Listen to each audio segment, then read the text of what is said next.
तो 10 को पर्यायवाची शब्द लिखाए थे, बताओ। कमल का दो को पर्यायवाची शब्द। हाँ, और तुम बताओ देख के। डायरेक्ट नहीं याद है। आकाश का बताओ, आकाश को तो याद होगा। और नहीं पता। दो को बोले तो दिए हो। इंद्र का बताओ। ओके, देखो आज जो बताएंगे क्या बताएंगे, कारक। ये पढ़ी है ना कारक, क्या होता है बोलो। ये क्या है, हिंदी का प्रीपोजिशन। प्रीपोजिशन पता है ना क्या होता है प्रीपोजिशन, ग्रामर में पढ़ी होगी। जैसे कि क्या सब होता है इंग्लिश में, अगर हम बात करें तो इन, एट, बिटवीन, एबव, ओवर, ऐसे करके बहुत सारा होता है इंग्लिश वाक्य में हम लोग देखते हैं। तो जिस तरीके से इंग्लिश में हम लोग प्रीपोजिशन देखते हैं, उस तरीके से हिंदी में क्या है, कारक है। ठीक, उसी कारक को पढ़ना है। हाँ, तो कारक कितना होता है, गिनते जाओ कितना होता है।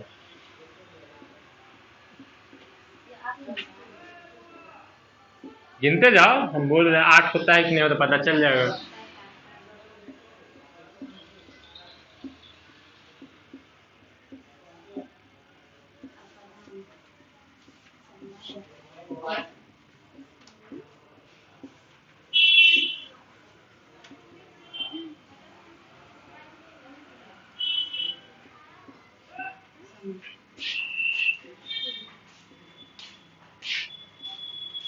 देखो ये हम क्या लिखे, कारक। सबसे पहला पूछेगा कि कारक कितने होते हैं। ठीक, तो 1 2 3 4 5 6 7 8 कारक कितने होते हैं हमारे, 8। कौन कौन सा, कर्ता कारक, कर्म कारक, करण कारक, संप्रदान, अपादान, संबंध, अधिकरण और संबोधन। ठीक है, कारक क्यों पढ़ा रहे, क्योंकि इसके बाद पढ़ाएंगे समास। ध्यान इधर रखो, तो समास पढ़ाएंगे तो उसमें क्या पड़ेगा, इसका जरूरत पड़ेगा तत्पुरुष समास में। अब इसका जो विभक्ति चिन्ह होता है, ठीक है, ये क्या हुआ, कारक, और इसका विभक्ति चिन्ह हमको क्या याद रखना पड़ेगा, सबका विभक्ति चिन्ह। तो कारक कितना रहता है ये पूछेगा, 8। कौन कौन सा ये नहीं पूछेगा, दे देगा हमको, जैसे कि ने दे दिया, से दे दिया, हे दे दिया। ठीक, का, के, की, ऐसा करके किसी शब्द में प्रयोग हुआ रहेगा और बोलेगा कि उसको अंडरलाइन कर देगा, और इसमें इसका क्या बताए, विभक्ति चिन्ह कारक बताए कि ये कौन सा कारक है। तो उसके लिए पता होना चाहिए कि कौन सा विभक्ति चिन्ह किसका होता है। तो कर्ता के लिए क्या होता है, ने। ठीक, कहीं जहां पे हमको ने दिखेगा समझ जाएंगे कौन सा उसका कारक है, कर्ता कारक। मार्कर है उधर दूसरा, कहाँ,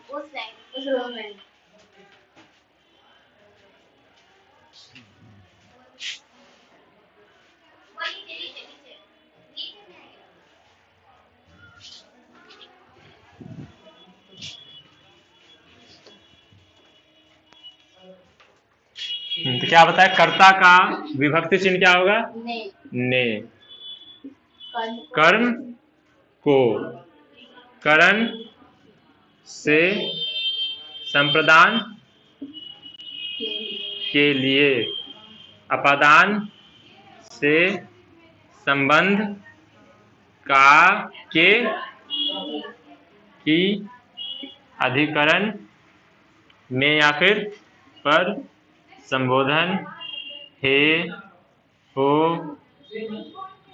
अरे, अजी।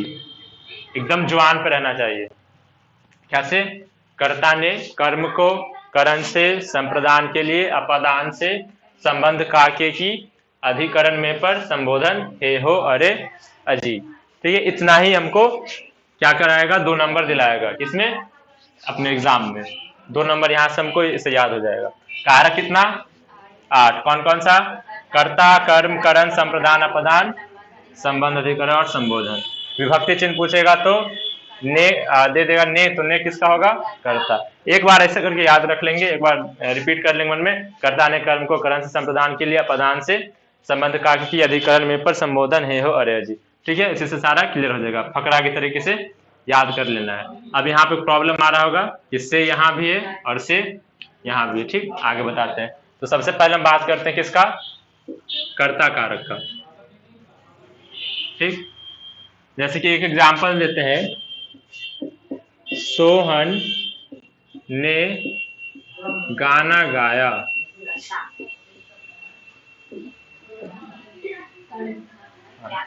क्या दिया हम एग्जाम्पल? सोहन ने गाना गाया।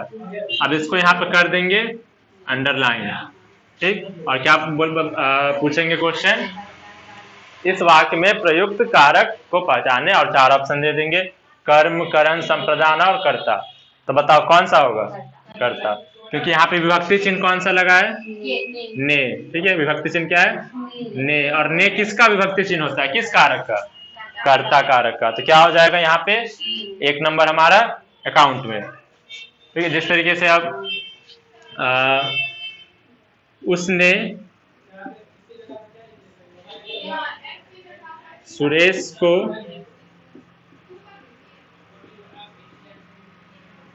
पीटा। अब इसमें 2 विभक्ति चिन्ह, एक को और एक उसने। अब उसने में अलग से ने कहीं पे दिख रहा है? यहाँ पे क्या है? उसने में ही क्या आ गया? ने। मतलब कहने का मतलब क्या होता है? जो उस काम को कर रहा हो। कर्ता को इंग्लिश में क्या बोलते हैं? सब्जेक्ट। इंग्लिश में इसी को क्या बोलते हैं? सब्जेक्ट। सब्जेक्ट क्या होता है? जो उस काम को कर रहा हो। जैसे कि मैं जाता हूँ, तो यहाँ पे कैसे पता लगाते हैं? जो उस काम को कर रहा होता है उसको बोलते हैं सब्जेक्ट। जैसे यहाँ पे गाना कौन गा रहा था? सोहन, तो इसलिए यहाँ पे सब्जेक्ट क्या हुआ? और इसका हिंदी में क्या बोलते हैं? कर्ता। तो कर्ता क्या हुआ? सोहन। पहचानने का तरीका बताएं कि उसके बाद क्या लगा रहेगा? ने लगा रहेगा। इसमें उसने सुरेश को पीटा, तो किसने सुरेश को पीटा? उसने। तो इसमें कर्ता क्या होगा? उसने। विभक्ति चिन्ह कैसे देखिए हमको? यहाँ पे दिखा ना विभक्ति चिन्ह ने, यानी कि इसमें कर्ता कारक ये। तो कर्ता कारक समझ में आ गया? चलो पहले इतना लिखो जल्दी से फटाफट।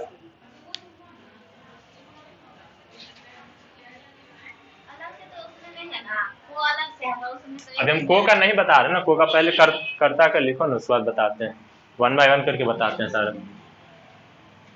हम यहाँ पे को अंडरलाइन कर दें ना, ने।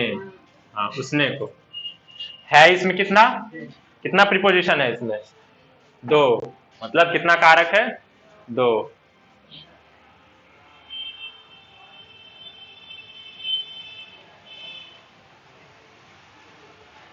जल्दी से इसको लिखो, फिर कर्ता का लिखो, सबको डील करते हैं।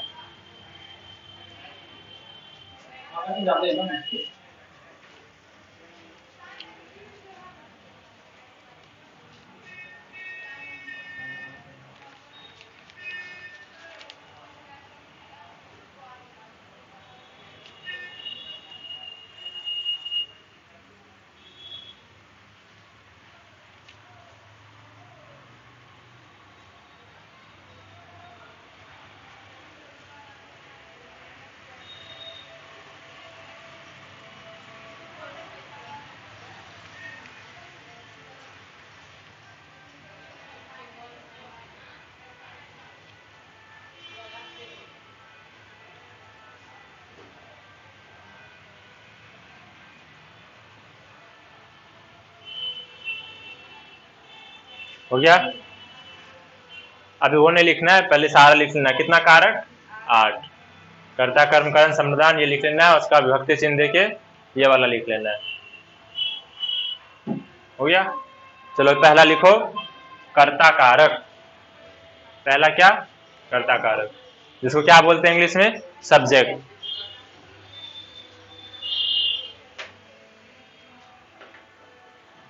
तो क्या होता है कर्ता कारक? किसी भी वाक्य में जो उस काम को कर रहा होगा वो क्या होगा? कर्ता होगा। तो लिखो कर्ता लिख के, किसी वाक्य में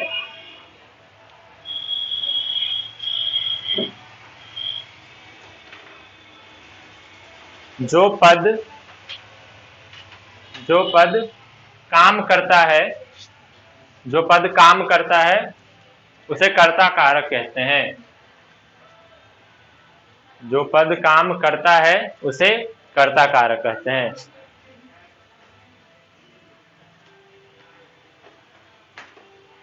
सामान्यतः क्या हुआ? सामान्यतः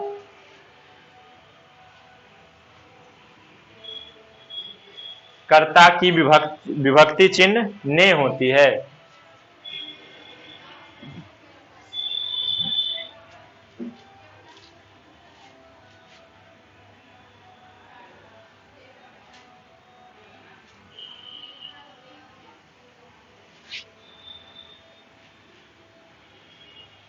क्या होती है? ने। जैसे उदाहरण में लिखो, राम ने खाना खाया।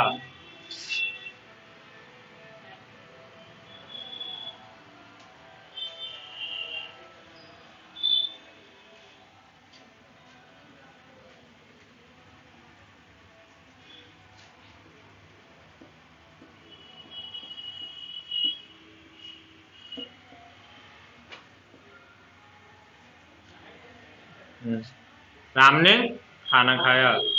गीता ने चाय पिया। गीता ने चाय पिया। अब उसके नीचे लिखो, मतलब इतना तो पता चलेगा ना कि जो काम को करता है वो क्या होता है? कर्ता कारक। राम दिल्ली जाएगा। क्या है? अब बताओ, इसमें कर्ता कारक है? करता है ना? यहाँ पे कौन काम कर रहा है या फिर करेगा? राम। लेकिन यहाँ पे हमको क्या नहीं दिखा? ने नहीं दिखा। ठीक, तो जरूरी नहीं है कि हमको हर जगह क्या ने दिखे ही। ने कहीं कहीं पे छुपा भी रहता है। ठीक, तो बस हमको क्या पता होना चाहिए कि जो उस काम को परिभाषा लिखा है ना, कि जिसके द्वारा काम किया जाए, जिसके द्वारा काम किया जाए वो क्या होता है? कर्ता कारक। तो उदाहरण में लिखो, राम दिल्ली जाएगा।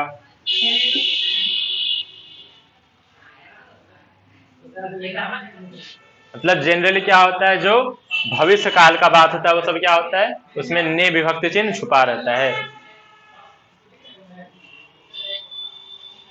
हो गया? और जैसे कि लिखो, राम दिल्ली गया। राम दिल्ली गया।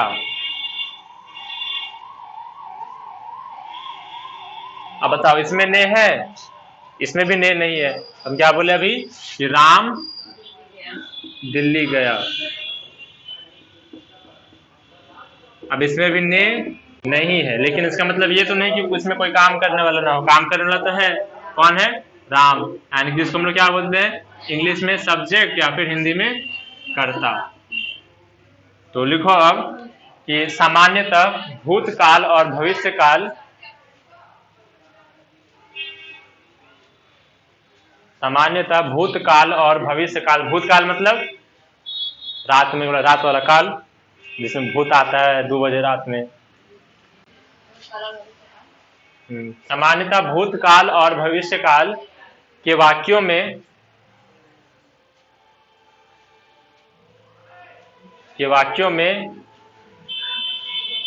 ने विभक्ति चिन्ह विलुप्त होती है। ने विभक्ति चिन्ह विलुप्त होती है।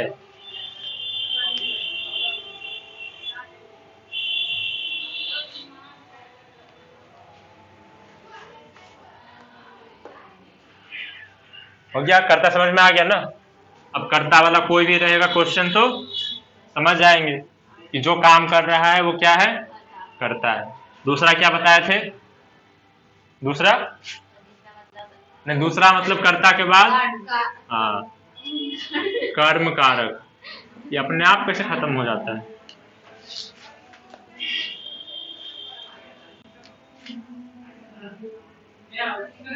कर्म कारक। कर्म कारक क्या होता है? जो काम हो रहा है तो उसका जिस पर फल पड़े, जिस पर फल पड़े, आम लताम नहीं, मतलब उसका जो भी रिएक्शन होगा, जो भी उसका, ठीक है, रिजल्ट होगा वो उस पर पड़े, उसको क्या बोलते हैं, लिखना नहीं है, कर्म कारक। तो देखो जिन वाक्यों में कर्ता द्वारा, जो हर वाक्य में कोई ना कोई कर्ता होगा ही, बिना कर्ता के वाक्य बनेगा ही नहीं, तो कर्ता तो हर वाक्य में होगा ही। क्या लिखा है? हाँ, जिन वाक्यों में कर्ता द्वारा जिस पर फल पड़ता है, जिस पर फल पड़ता है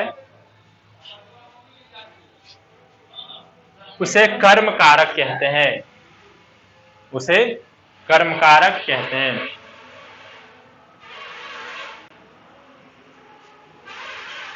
सामान्यतः इसकी विभक्ति चिन्ह, सामान्यतः इसकी विभक्ति चिन्ह क्या होता है? हाँ, को। सामान्यतः इसकी विभक्ति चिन्ह को होती है। अब आते हैं उस एग्जाम्पल पे जो हम तभी लिखे थे। क्या लिखे थे? सुरेश ने रमेश को पीटा, ऐसा ही कुछ लिखे थे ना।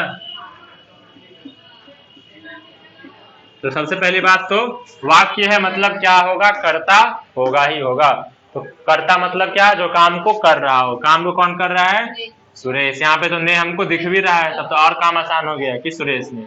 अब सुरेश यहाँ पे जो काम कर रहा है उसका फल देखो किस पे पड़ रहा है। सुरेश ने रमेश को पीटा। ठीक, किसको पीटा? रमेश को पीटा। यानी कि ये जो अपना काम किया उसका रिजल्ट किस पे पड़ा? रमेश पे पड़ा। पहचानेंगे कैसे? तो उसके आगे क्या लगा रहेगा? को विभक्ति चिन्ह। ठीक, कर्म कर्म कारक जो होता है उसके आगे कौन सा विभक्ति चिन्ह? को। जैसे कर्ता के आगे लगा रहता था ने, तो कर्म के आगे लगा रहेगा को। यानी बताओ इसमें कर्ता कौन? सुरेश। और इसमें जो कर्म हो रहा है, कर्म का फल पड़ रहा है, वो किस पे पड़ रहा है? रमेश पे पड़ रहा है। तो पता चल गया क्या होता है कर्म कारक, यानी कि जिस पे पड़े फल किसी भी काम का, रिजल्ट जिस पे हो, चाहे वो कुछ भी हो। तो लिखो एग्जाम्पल में, सुरेश ने रमेश को पीटा, और को क्या करेंगे? अंडरलाइन। और नीचे ऐसे लिख भी लो कि कर्ता है इसमें सुरेश और कर्म है रमेश।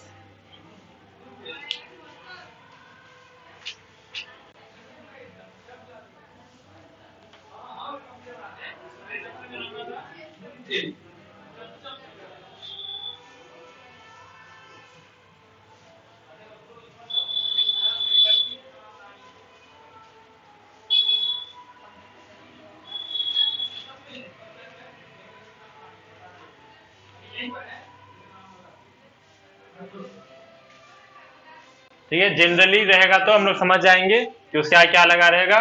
को। लेकिन अब इसमें भी देखो कहीं कहीं पे क्या रहता है? नहीं रहता है। जैसे कि देखो, सीता ने फुलवारी देखी, सीता ने फुलवारी देखी।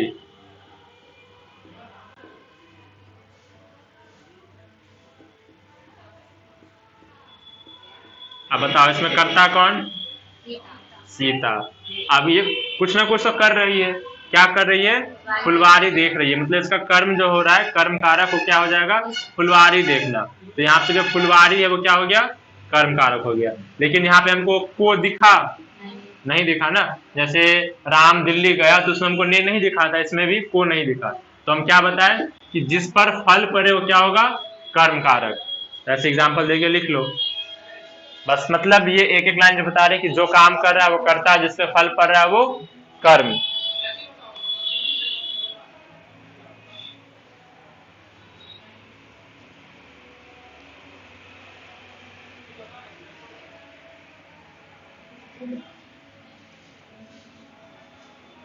अब अगला कौन सा है? कर्म के बाद करण। कर्ण नहीं है, क्या है? करण। कर्ण कौन था? कर्ण, कर्ण। महाभारत देखो, महाभारत। कर्ता ने कर्म को हाँ, करण से। इसका विभक्ति चिन्ह बताओ। से। कारक है कौन सा ये? तीसरा नंबर का अपना करण कारक, इसका है से। तो देखो इसमें क्या होता है, जब काम किसी के द्वारा, जैसे हम क्या करते हैं, मैं कलम से लिखता हूँ, मैं कलम से लिखता हूँ, यानी किसी न किसी चीज का क्या लिए देखो सर झूठ बोल रहे हैं, सर झूठ बोले। हाँ तो मार्कर एक कलम है। देखो सर क्या बोले इसको, मार्कर, लेकिन हम क्या बोलेंगे, कलम। हम लोग किस चीज के स्टूडेंट है, हिंदी के। तो मैं कलम से लिखता हूँ, यानी कि हम किस चीज का लिए, किसी न किसी चीज का सहायता से लिए, सहायता लेके अपना काम किया। जैसे कि वह मोटरसाइकिल से दरभंगा जाता है, यानी कि वो किस चीज का सहायता लिया, मोटरसाइकिल का। यानी कि कर्ता जिसकी सहायता से काम करे, जिसकी सहायता से काम करे, उसे क्या बोलते हैं, हाँ, करण कारक। और एक बात और, ठीक है, वो उससे क्या हो, संबंधित हो। मतलब क्या होना चाहिए, दोनों एक दूसरे से अटैच होना चाहिए। तो लिखो, जिस वाक्य में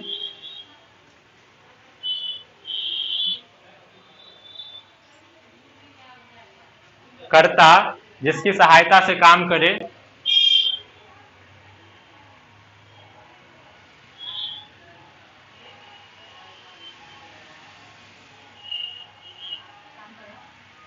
उसे करण कारक कहते हैं।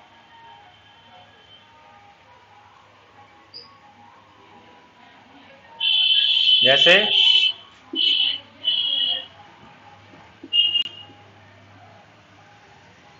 रोहिणी कलम से लिखती है।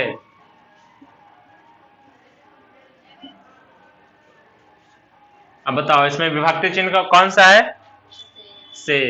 तो से है मतलब कौन सा कारक, करण कारक। यहाँ पे कलम क्या हो गया, कलम क्या हो गया, करण कारक। तो देखो एग्जाम्पल में रोहिणी कलम से लिखती है, यानी कि किसी न किसी का सहायता ली ना, किसका, कलम का।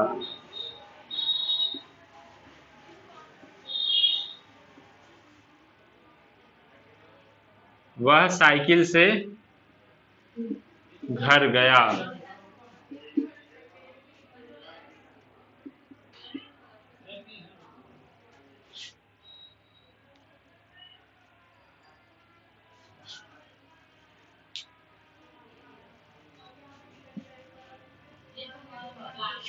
हो गया, समझ में आ गया करण।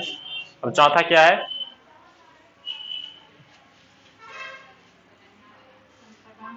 लिख लीजिए। अब एक जो अब उदाहरण तो बहुत सारा है, खुद से भी लिख लेना। कर्ता ने कर्म को करण से अब संप्रदान के लिए, कौन सा कारक, संप्रदान। नहीं चल रहा,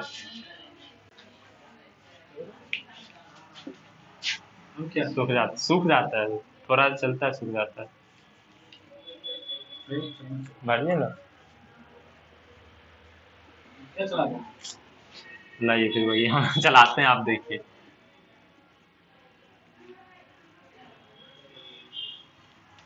इसका विभक्ति चिन्ह बताओ, क्या होता है, के लिए। इसका विभक्ति चिन्ह के लिए, यानी कि हमको क्या दिखेगा वाक्य में, के लिए दिखेगा। ठीक, तो पहचान लेंगे ना कि इसमें क्या है, संप्रदान है। जैसे कि सर ने विद्यार्थियों के लिए, सर ने विद्यार्थियों के लिए पुस्तकें खरीदी।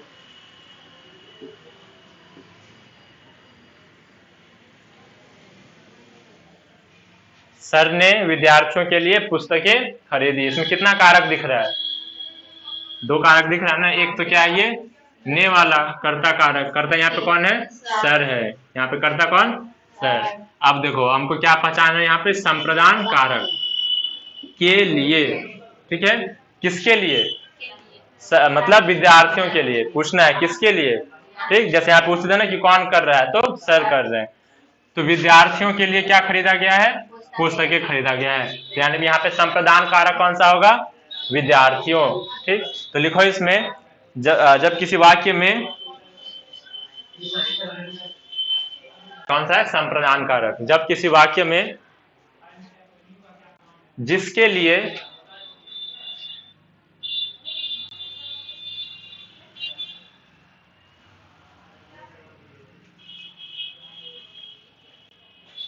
काम हो रहा हो, जिसके लिए काम हो रहा हो, उसे संप्रदान कारक कहते हैं, उसे संप्रदान कारक कहते हैं।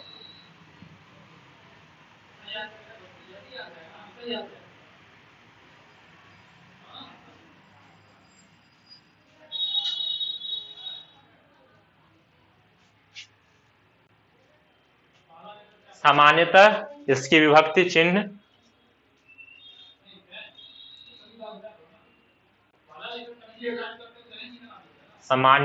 विभक्ति चिन्ह के लिए होती है। सामान्यतः इसकी विभक्ति चिन्ह के लिए होती है।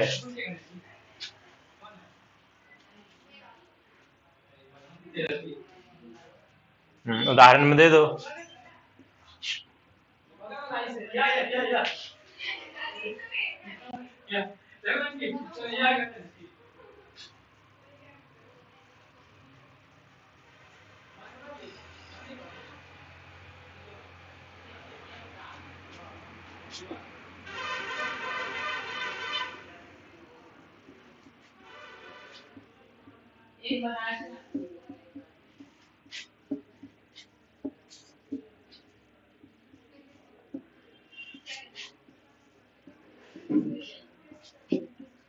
अगला उदाहरण क्या लिखे हैं? शिष्य ने अपने गुरु के लिए सब कुछ किया। तो यहाँ पे क्या दिखा? के लिए। ये कौन सा कारक? संप्रदान। किसके लिए? अब यहाँ पे गुरु के लिए किया। ठीक, तो यहाँ पे अब गुरु क्या है? संप्रदान कारक। लिखो जल्दी।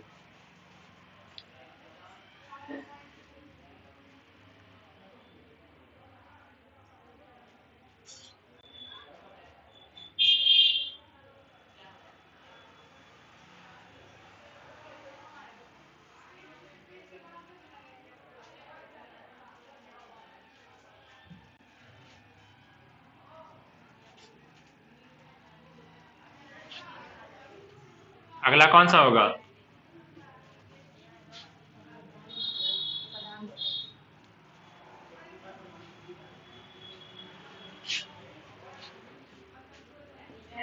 अपादान।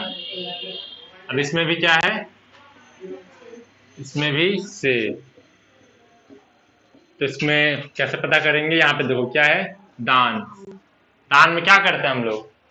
कोई भी अपना चीज रहता है वो किसी दूसरे को दे देते हैं, मतलब अपना चीज को क्या करते हैं? खुद से अलग कर देते हैं। तो उसे क्या बोलते हैं? दान करना। मतलब अपना चीज किसी दूसरे को दे देना, यानी खुद से दूर करना।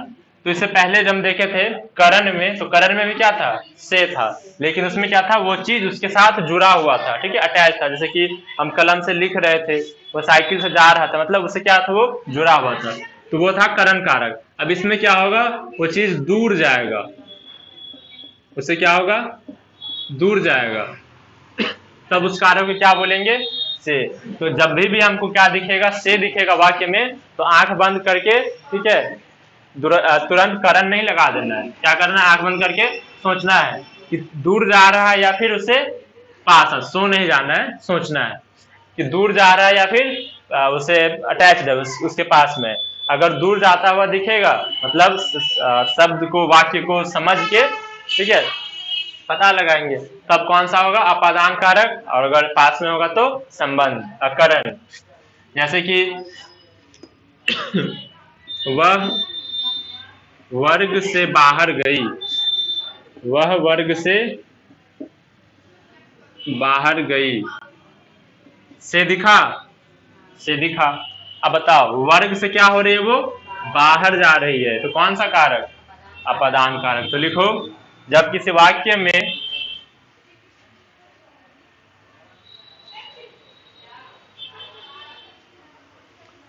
किसी वस्तु को, जब किसी वाक्य में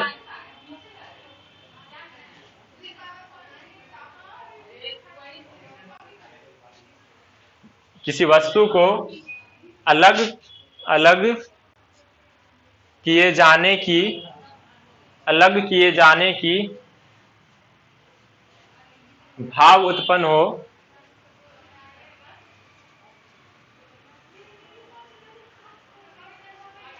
तो उसे अपादान कारक कहते हैं। तो उसे अपादान कारक कहते हैं।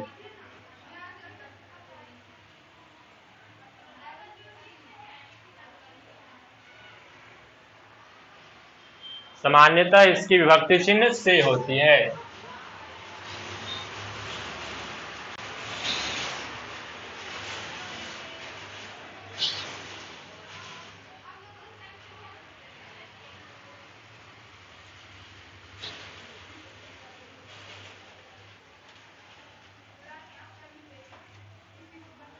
यह उदाहरण दे दो। वह वर्ग से बाहर गई, मैं ऑटो से उतर गया, मतलब जिसमें अलगाव का बोध हो।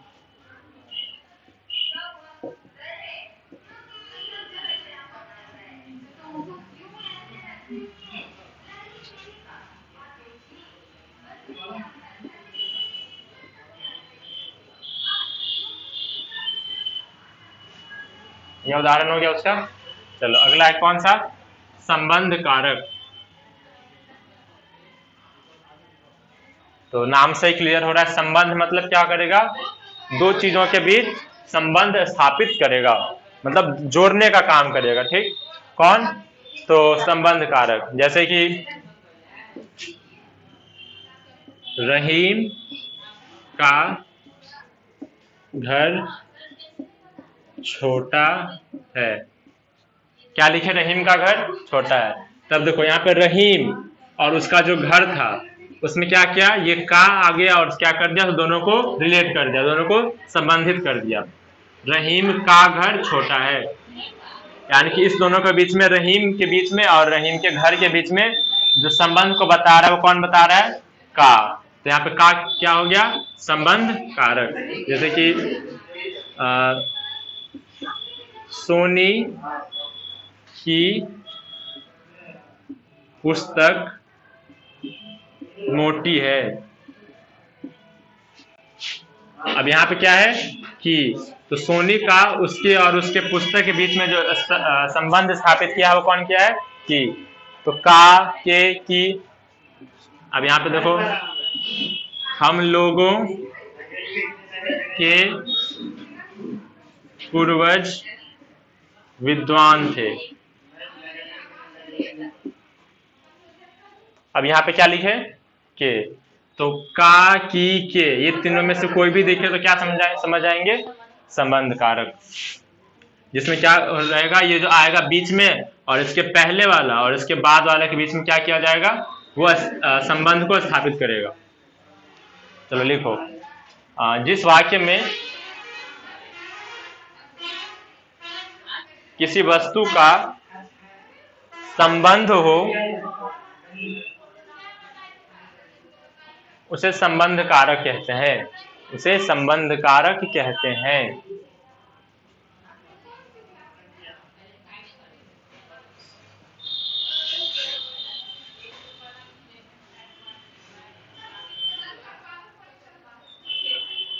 सामान्यतः इसकी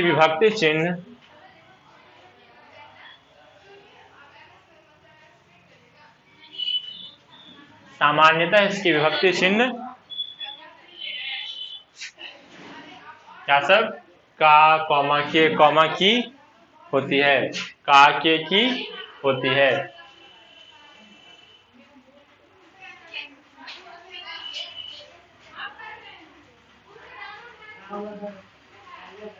तीनों एग्जाम्पल दो फटाफट।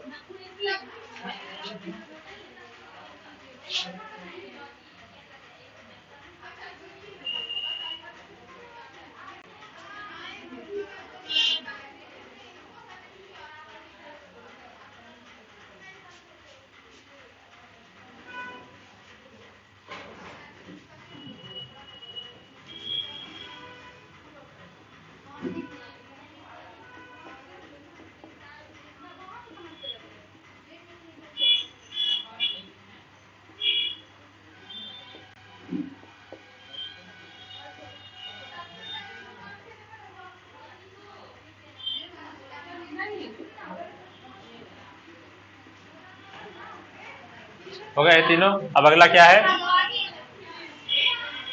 अधिकरण कारक।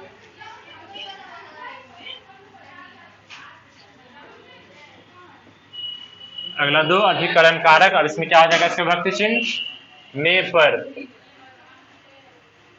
में पर। ये वाला हो गया, संबंध वाला समझ में आ गया, जिसमें क्या लगा रहा हो, क्या लगा रहे? का, के, की। अब अधिकरण कारक, इसका विभक्ति चिन्ह क्या है? में पर। जैसे कि हम दो उदाहरण लिखे हैं। लड़की अपने घोड़े पर बैठी है। किस पर बैठी है? घोड़े पर बैठी है। सोनू कमरे में सोया है। मतलब यहाँ से ये दोनों वाक्य को देख के क्या पता चल रहा है कि जिस जगह पर वो काम हो रहा हो, कहीं पर कोई भी काम कर रहे हैं, या तो देखो जैसे यहाँ पे ये सो रहा है, तो कहाँ सो रहा है? कमरे में। ये बैठी है तो कहाँ बैठी है? घोड़े पर। तो लिखो, जब किसी वाक्य में, हेडलाइन दे दो, अधिकरण कारक,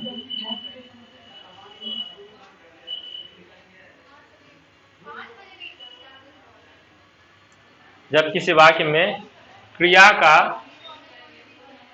मतलब, क्रिया मतलब जो काम हो रहा है, क्रिया का आधार, आधार मतलब किस चीज पे हो रहा है, आधार जाना जाए, आधार जाना जाए,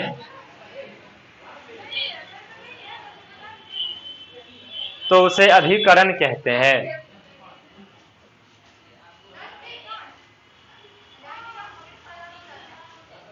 तो उसे अधिकरण कहते हैं। सामान्यतः इसकी विभक्ति चिन्ह में और पर होती है। सामान्यतः इसकी विभक्ति चिन्ह में और पर होती है।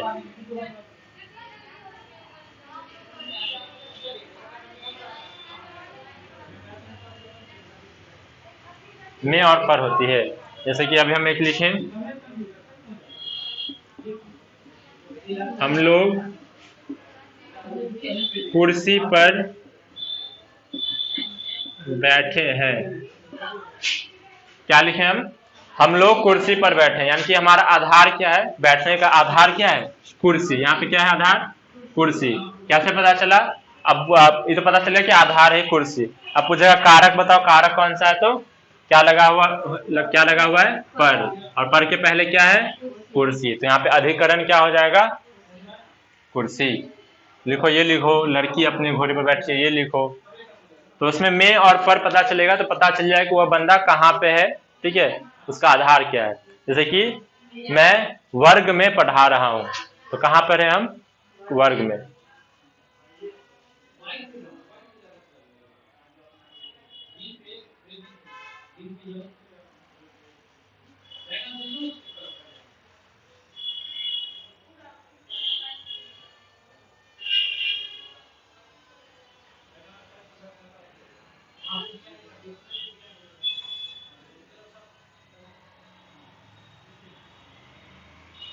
हो गया? मिटा दे।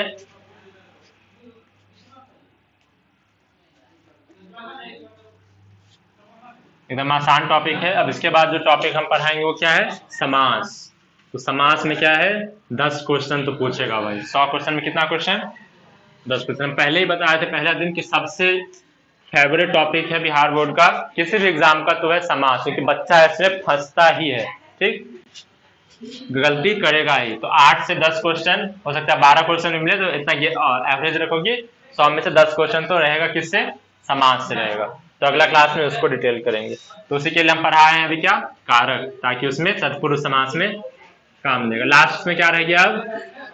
संबोधन। संबोधन मतलब ही क्या होता है? किसी चीज को मतलब पुकारना, पुकारना, संबोधित करना,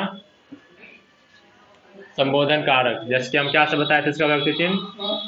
हे, हो, ओ, अरे, मतलब बहुत सारा होता है, जिससे भी हम क्या करें? किसी को संबोधित करें, जिससे हम क्या करें? किसी को संबोधित करें। जैसे कि नरेंद्र मोदी आते हैं भाषण देने, तो क्या बोलते हैं?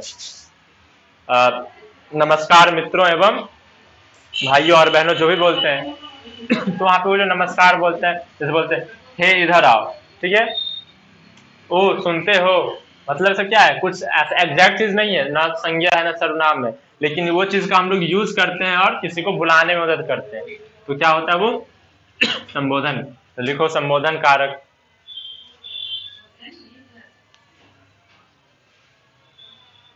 जिससे किसी को पुकारने, जिससे किसी को पुकारने अथवा, जिससे किसी को पुकारने अथवा संबोधित करने का बोध हो।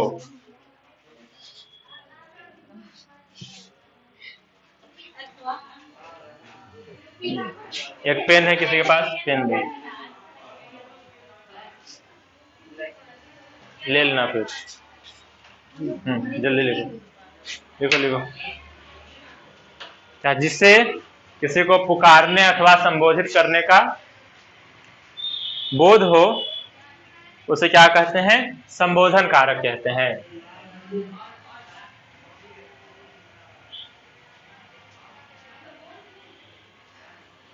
सामान्यतः इसकी विभक्ति चिन्ह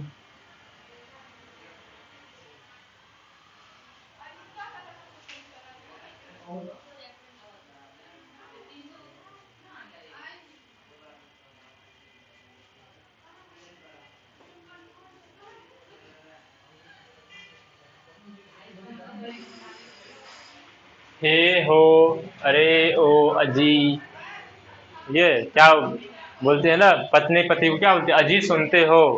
ठीक, अजी उसका नाम नहीं होता है अजी उसका नाम नहीं होता है, अजी। हाँ,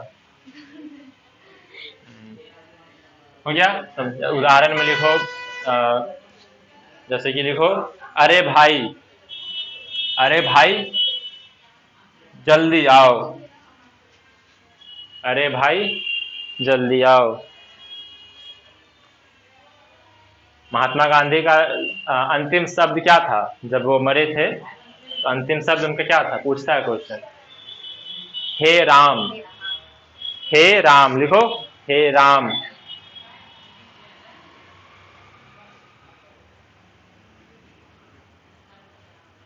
अजी सुनते हो।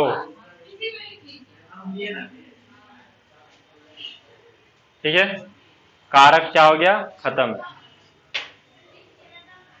अब अगली क्लास में मिलेंगे तो जो भी पढ़ा दिए सबको अच्छे से पढ़ के आना है। समास बहुत ही इंपॉर्टेंट टॉपिक रहेगा, ठीक है, मोस्ट प्रोबेबली कल पढ़ाएंगे, आना है, और जो भी पढ़ा दिए उसको याद करके रखना है। ठीक है, थैंक यू।